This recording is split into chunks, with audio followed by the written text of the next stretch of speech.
What is up, fellow Neopians? My name is Chili. Welcome back to my channel.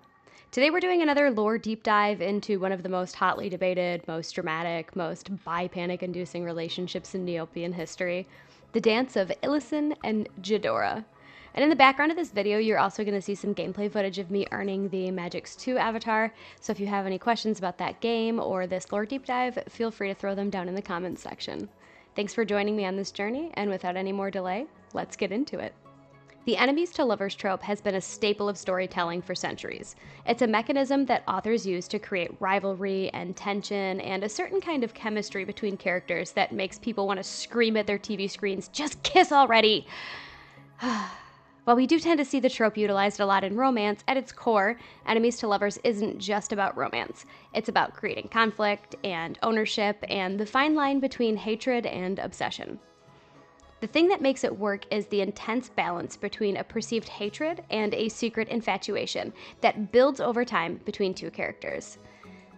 Oftentimes, this trope exists between two characters who know each other so well that the relationship dynamic, whether it's one of love or hatred or something in between the two, seems to be the defining force for those two characters' whole existence. Many times, the only reason that these characters are written is to be in conflict with each other, and because of that, a lot of times, writers are required to drag out any kind of possible conclusion that could ever happen between these two, because if the characters no longer have that conflict, they don't really have a purpose for existing in the universe anymore.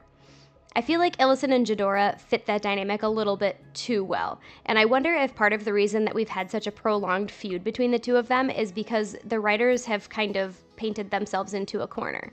I mean, think about it. If the trope were ever to resolve and there was some sort of peace that happened between Illusen and Jhudora, would it really be that interesting to look at and talk about their characters anymore? Part of me wants to say that people would get invested in this kind of more positive or healthy progression, but I really think that people are around kind of just for the drama. My goal is not just to examine the rivalry, but to understand why it exists in the first place.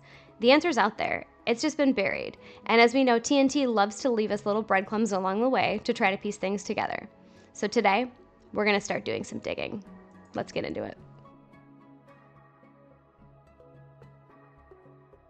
Fairyland is full of all of these really powerful fairies, and Neopia is just this non-stop shit show where we're guaranteed at least one cataclysmic event each year, at a minimum.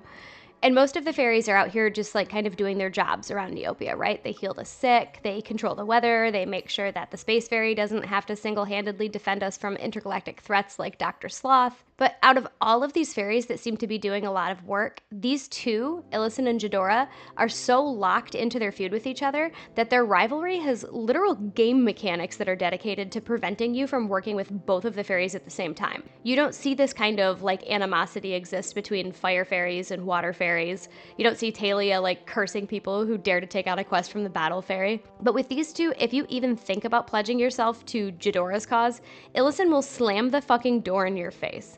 And if you help Illusen with one of her quests, Jhudora just like knows about it. She's got bitches just like texting her to let her know. Judy's bitches be loyal. Never forget that. This doesn't feel like a simple rivalry between the two of them. It feels more like a war of ideology. And Queen Fiora is just over here trying to hold Neopia together with bubblegum and with dreams that she like screams into her pillow at night. So why in the hell is she allowing these hoes to dedicate their immortal existence to just being spiteful ex-girlfriends and perpetual fucking mean girls to each other? Isn't there like more that she could have them doing for the plight of Neopia? There's gotta be something deeper going on here, and I aim to uncover exactly what that is in this video. Before the wars, the betrayals, before Neopia even really knew what kind of chaos it was in for, there was just Illusen. This earth fairy, the protector of the forests, this alleged do-gooder with suspiciously good PR. Her name had been whispered in legends for as long as Fairyland had been floating around in the skies, but for all of the poetic nonsense that spun about her, one fact still remained. Nobody actually knew where she came from, or why she left. Illusen wasn't born into the deep and untamed woods of Meridal. She was from Fairyland, one of Fiora's own. She lived amongst the clouds, shaped by the same magic that gave Fairyland its unnatural glow. And unlike the light fairies who basked in celestial wisdom, or the dark fairies who honed their craft in the arts of pettiness and power and forbidden knowledge, the earth fairies were the backbone of the realm. They were the keepers of growth, the guardians of the natural order, and among them, Illusen was their star student. Her magic was so strong, she could even call forth life from nothingness. She could shift the very soil beneath her feet and command the elements with the softest of a whisper. The floating gardens of Fairyland supposedly flourished under her care. She was respected, admired. She was a true fairy success story. So why does every account of her sound like it's trying way too hard to convince us that she was just a humble, good-natured fairy who loved plants? Like, sure, she was an earth fairy, but that doesn't explain why she was different. She wasn't just one of Fiora's fairies. She was one of the best fairies. And yet she left. And if the stories are to be believed, it was because she was restless. Unlike the other earth fairies who found joy in their structured roles, Illusen was drawn to the wild, the untamed. The places where magic wasn't cultivated, but where it was left to grow unchecked and became what nature wanted it to be. While the courts of Fairyland obsessed over politics and hierarchy, Illusen looked beyond the floating kingdom and she saw potential. Or if we're being honest, she saw something that she thought was better. Fairyland was too contained. It was too polished, too safe. She wanted the real earth beneath her feet. She yearned for winds that carried the scent of old trees and soil that was rich with history, places where she could feel something real, something that wasn't recently fabricated, something old. Maybe this was her first act of rebellion, not like the loud, dramatic kind of rebellion that we would expect from a dark fairy, but something far more dangerous in a kingdom that was built on tradition and structure.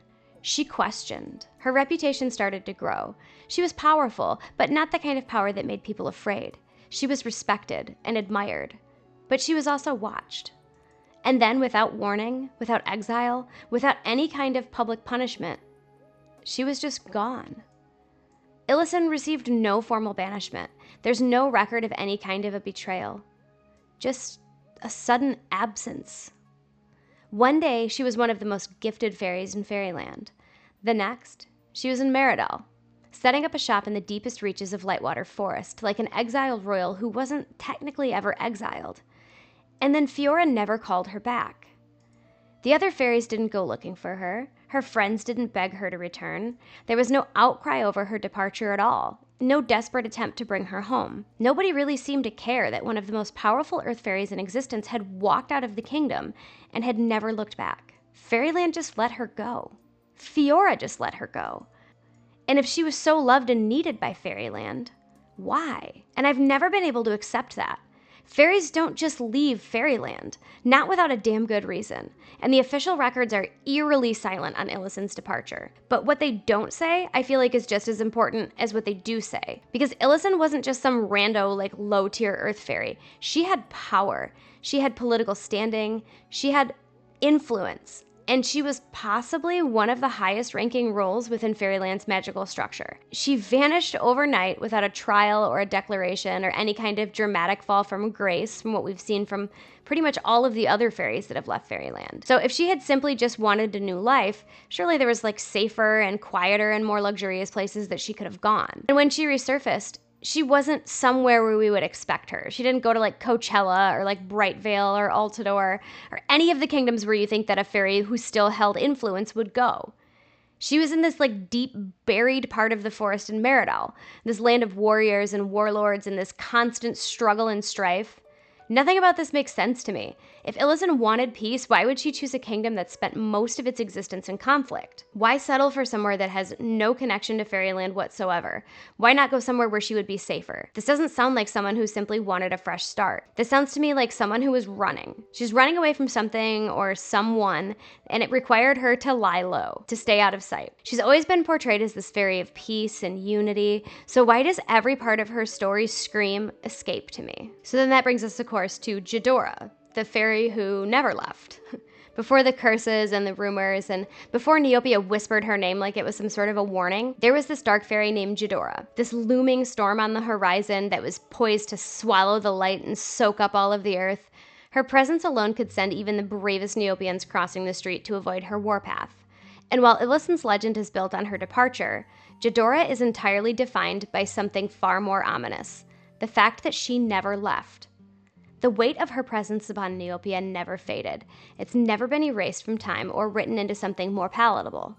And while others were cast out, where history was swept clean of their failures and exiles, Jhudora remained. She was not an outcast, but a fixture of fairyland. A shadow that was woven into fairyland's very fabric, standing on the edges of the border of the city without ever truly being a part of it. Jhudora has always existed outside of the system that governed the others. She's an exception to almost every rule in the very rule-dense structure of fairyland. The dark fairy who should not have been there, but always was. The one that Fiora never punished, never denounced, and never removed. There's no declarations against her or formal accusations of wrongdoing, much like Illusen. But she was watched. But unlike Illusen, she was never controlled.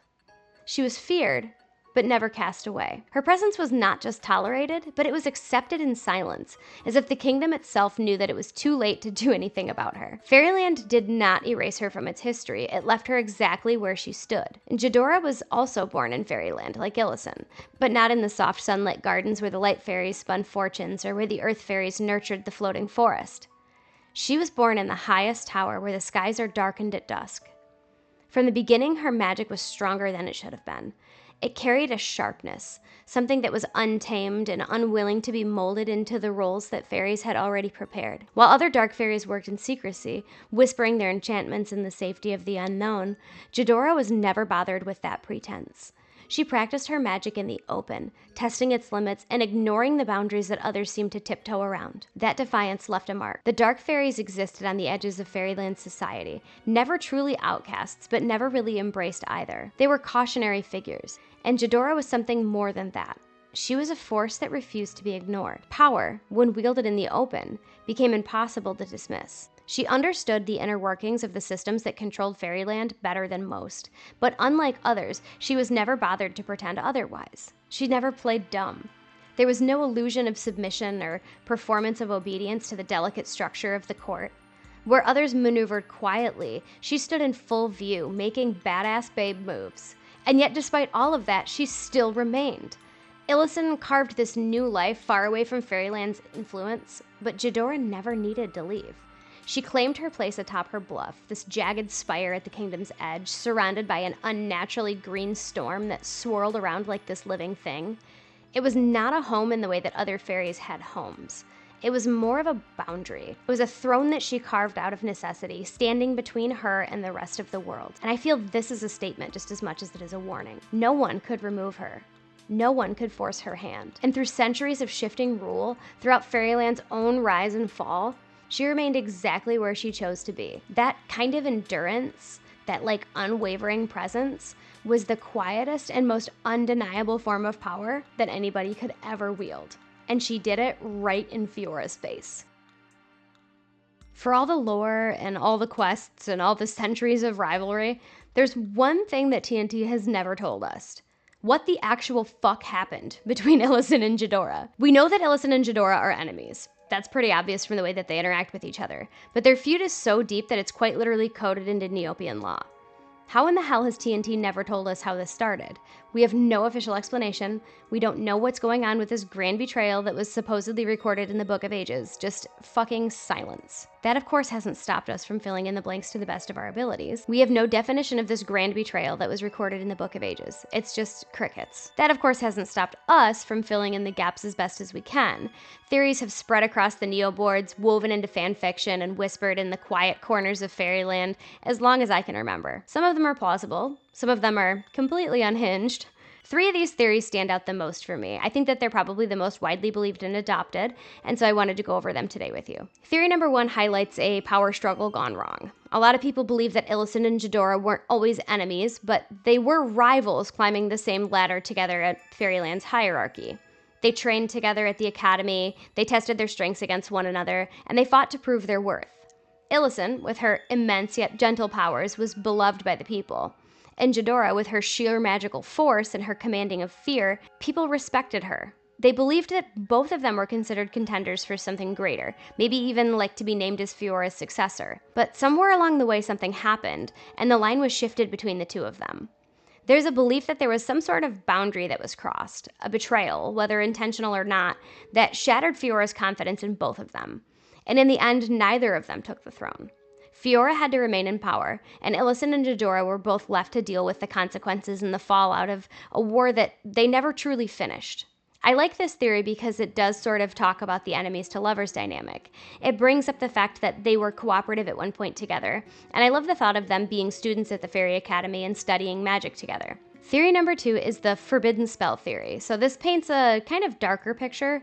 Some say that Illusen and Jhudora weren't just colleagues, but that they were something way closer. Some people say friends, some people say lovers. The story is that they trained together, learned together, lived together, and pushed each other to be the best that they could at fairy magic, beyond the bounds of what the Academy allowed. Ancient spells were learned, forbidden knowledge was shared, and powers that no fairy should ever wield were learned between the two of them. I like the thought of them cross-training, and Illusen learning some dark magic and Jhudora learning some of the nature and earth magic, and I think that that's kind of a cool crossover that could be had, where maybe they were teaching each other things that the other people shouldn't have learned because they weren't in their school of magic. And then suddenly something went terribly wrong. Some people believe that maybe they created something unnatural or summoned up a force that they couldn't control. Others say that they uncovered a secret that they were never meant to know. Whatever it was that happened, it was catastrophic enough that it forced Illusen to flee, abandoning Fairyland entirely, while Jhudora was left behind to deal with the fallout. This story paints Illusen as being kind of a coward and running away when the chips were down. If indeed Illusen took off and left Jhudora to pick up the pieces for something terrible that they both did together, I could see why Jhudora seems to have such a hatred for Illusen. Her laissez-faire kind of attitude of running away and somebody else will solve her problem would definitely piss me off if I was Jhudora, especially if it was her magic and Jhudora's magic together that caused the problem. Seems like both of them should be involved in cleaning it up. Theory number 3 that I see a lot is that they are secretly sisters. This is where we enter into true conspiracy theory territory. Some Neopians are absolutely convinced that Illusen and Jhudora are sisters, maybe even twins, that were separated by Fairyland politics before they could ever form a bond. The theory suggests that one was raised in the light while the other was raised in the dark, each meant to embody opposing forces, but never to turn against each other. But then something happened, a lie or a hidden truth or maybe a betrayal that was orchestrated by somebody else entirely, and instead of standing together, they became enemies, locked in a feud that neither of them ever wanted. It's a wild theory, and it's a little dramatic and messy, but it's exactly the kind of deep-cut lore that TNT would never confirm, but also never fucking deny. There's more theories, of course. Each one of them is a little bit step further than the other one. Some believe that Fiora herself played a role in the split. Some think that it had nothing to do with power or magic, but was something far more personal. But one thing is clear. Something happened between these two. Something so monumental that it shattered Fairyland's peace, and it rewrote the roles of two of its most powerful fairies, leaving us guessing for centuries. And until TNT finally gets their shit together to give us an answer, we're just going to keep guessing. In Fairyland, Illusen was a figure of power, but in Meridel, she became something a little different entirely. An icon, a guardian, a mystery. Over time, her name sort of became a legend. It was woven into the very identity of the Kingdom of Meridel itself, but not as a ruler and not as a warrior, as something far more enduring, the fairy of the people. Meridel, with its fields of weed and its rugged knights and its never-ending wars, is not a land that was built on magic. It's a land of steel and dirt and toil. Magic here is very rare, it's unpredictable, and it's often feared by the simple people who were never trained at wielding it or really ever encountered it in their daily lives. Yet Illusen settled deep into Lightwater Forest, setting up her glade like a quiet kingdom of her own, apart from Meridel's battles, but never really truly involved in their politics. And just like that, a fairy once stood in Fairyland's highest circles became something much more powerful. She became a myth. They came to her in whispers. Farmers who were desperate for better harvests, soldiers looking for luck before a battle, children sneaking out through the trees, daring each other to get close enough to touch the cottage for a glimpse at the legendary fairy. And she granted them with her magic, not grand displays of riches and ostentation, but simple exchanges, small quests. A loaf of bread, a healing potion, and a favor in return for her gifts. Harmless, humble, or at least that's how it appeared on the outside. Because Illusen isn't just a fairy. She never was. A powerful earth fairy doesn't just fade into the background like that. And despite her quiet life, and despite the image that she wanted to present, there's only one thing about her that never changed. Her presence. She doesn't just exist in Meridel. Being there, she now defines it. Every Meridellian knows her name. Every child has heard her stories. She's in their murals, she's in their folklore, she's in the very identity of the land itself. Illusen has built herself into something untouchable. She's not a ruler, but she's something far deeper, something whose throne can never be taken, something that is way harder to remove. So while Meridell's kings can rise and fall, while its knights may march into war that never seem to end, Illusen will always remain, not as their queen, and not as their soldier, but as something far more lasting, as their symbol, as a reminder of something older than Meridell itself, something stronger, a fairy who does not fade. While Illusen rebuilt herself into a legend of the common people of Meridell, Jhudora never had to rebuild anything. She stayed, and her legacy remained intact. And over time, she didn't just survive in Fairyland, she cemented herself into it. She did not fade into obscurity, she didn't become a forgotten relic of some sort of past mistake. She evolved. She adapted. She took up space. She carved herself a throne into a place that should have been rejected outright. And yet, despite Fairyland's obsession with order, no one ever removed her. Nobody even tried. You see, Fairyland is built on structures and roles and unwritten social laws about who is meant to be where and what their duties are, but Jhudora seems to be the living exception to these rules. And while Illusen turned to the people, making herself beloved and creating this web of protection around her with this new reputation that she had forged, Jhudora made herself necessary. Her magic, though it was powerful and unpredictable, was something that the kingdom couldn't ignore. Neopians sought her out, not just for protection or warmth, but for power. She granted favors, she demanded fealty, and she built a network of influence that spread far beyond her bluff. Whether Fairyland wanted her or not, Jhudora was now part of its foundation. She became something bigger than just a dark fairy. To some, she was a villain. To the desperate, she was an opportunity. And to Fairyland itself, she was a problem that couldn't be solved. The only fairy who was watching without being controlled. The only one who was never bent to Fiora's will. Yet, she never really openly defied Fiora either. Jhudora was the only one that after all of these years seemed to remain untouched by Fiora's influence. Illusen may have built herself into Meridell, but Jhudora made Fairyland bend around her. I feel this speaks so much to Jhudora's nature. While Illusen's goal was to settle into Meridell and allow this environment to cohesively grow around her, Jhudora changed the landscape that she lived in, carving out her own kingdom and shaping the world to meet her needs and not the other way around. A legend who does not leave. For a long time, their conflict lived only in whispers, the kind of thing that was hinted at but was never really directly addressed. Attention fell in the air whenever their names were spoken in the same sentence. But then slowly, over time, the rivalry stopped being something unspoken.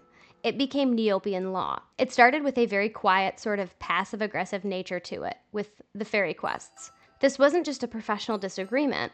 This was a personal feud between them. It wasn't enough for them for you to hate each other. They wanted Neopians to pick a side, to make it clear where their allegiances lay. Then came the escalations, the things that made it clear that it wasn't just a grudge. This was an all-out war that they were waging in the background of Neopia. There was no direct open battle, no confrontation. As mean girls often do, this was fought behind closed doors, but every so often the balance between them would tip just enough for the world to take notice. Take, for example, Jhudora Day, which started around year 14. On this day on the site, suddenly Illusen vanished and was replaced by a cardboard cutout and a recorded message played in her voice, telling Neopians that her quests weren't worth doing and that they should seek out Jhudora instead. The implication of this is that Jhudora had done something, but in reality, TNT never explained it. But the message was very clear. This is not just a playful rivalry. This is a power move. I find it very funny that Jhudora Day was established in the first place, and in my headcanon, I like to believe that this is actually set on the day that Illusen first left Fairyland. I think that this is Jhudora making a large statement about how Illusen can't be trusted and how she could just up and disappear at any moment in time. And that's why your loyalties should be given to Jhudora, who remained steadfast. Now, there's no record of when Illusen left Fairyland. When we meet the Illusen and Jhudora characters, they had already split. But I like to think that this is Jhudora continually dragging up this old kind of feeling of, bitch, you left me, and I'm going to make sure that people don't forget that. Their names are tied to larger conflicts as well. Whispered rumors that one had tried to sabotage the other with no proof that we had really been given, just kind of direct accusations and a sense that at any point in time one of them could gain the upper ground. We were always made to feel like the other one was lurking just behind, waiting to take that higher ground away. And the fact that after all of these years, their feud has never faded has been extremely interesting to me. These girlies are fucking rivals. They are opposing forces that were written into the mechanics of this fucking universe itself, and their battle is so ongoing in a way that no other fairy conflict has ever managed to be sustained throughout the time. Fiora somehow seems to be completely oblivious to the seriousness of this feud. We see that even in the Fairy Festival, when, for the last few years, she had put Illusen and Jhudora in charge of running the festival together. Now, who the fuck that has done any kind of basic management course would take two people that utterly hated each other and had very few goals in common and put them in charge of a large holiday festival like that?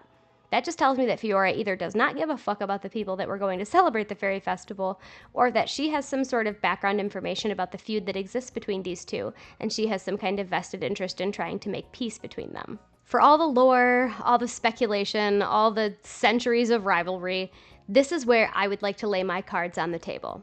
Because the way that I see it, the real story isn't exactly what most Neopians believe.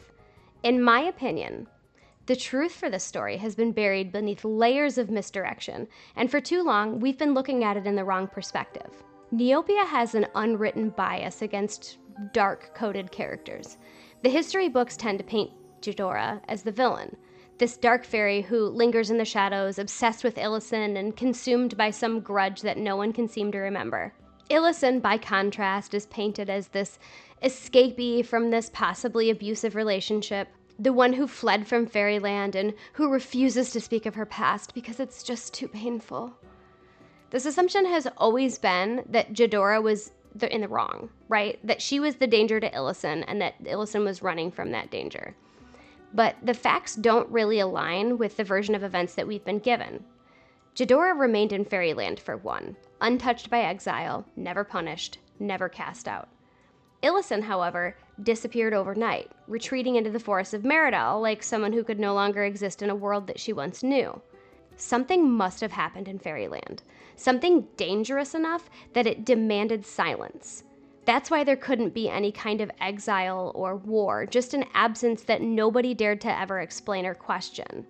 So if Jhudora had been the one to cross the line, I don't think that she would have been allowed to stay in Fairyland, even on the outskirts of Fairyland where she lives on her bluff.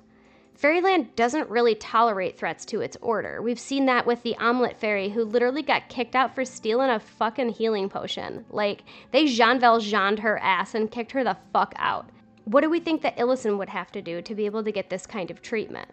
She's this fairy that was beloved by the people, and she's the one who vanished. She's the one that had to be removed. And Jhudora was never hunting her. She was watching her and waiting. Jhudora knew where she was this whole time. If she meant Illusen harm, she would have hurt her a long time ago. I believe that Illusen is actually the one that crossed the line. Whatever that big bad thing was, I don't think that it was Jhadora's fault. I think that it was Illusen's. But I think that Jhudora is the one who took the fall. There was some sort of mistake, some catastrophe, some kind of reckless and irreversible thing that happened. And whatever it was enough to shatter the balance of power within Fairyland. And Illusen's only way out was to disappear and retreat into some sort of voluntary exile. But the consequences still needed to be carried out by somebody. And I think that Jhudora was the one that was left standing holding the bag when all of the dust settled. Maybe she made a deal with Fiora, or maybe she didn't really have a choice. But in the end, Illusen got to wear this mask of being a good fairy, while Jhudora was left behind, bitter and betrayed, forced to hold on to a truth that no one would ever acknowledge. Illusen believes that she escaped. She thinks that she's free. But I think that Jhudora actually knows the truth, and she spent centuries living in this shadow. At this point in the story, I think that we find the real core of the heartbreak. Because Jhudora has always been a fighter, but in this case, Jhudora never fought for herself. She only fought for Illusen.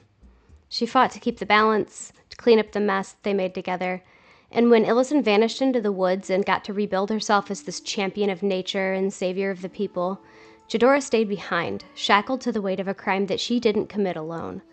It would have been so easy to let Fiora just deal with her, to let justice run its course, but Jhudora didn't do that. Instead, she struck a bargain. She took the weight of their mistake on to herself, and in doing so, she became something that she was never meant to be, a villain. Illusen got to remain the good fairy of the people, the gentle protector that was untouchable by exile and wrapped in admiration.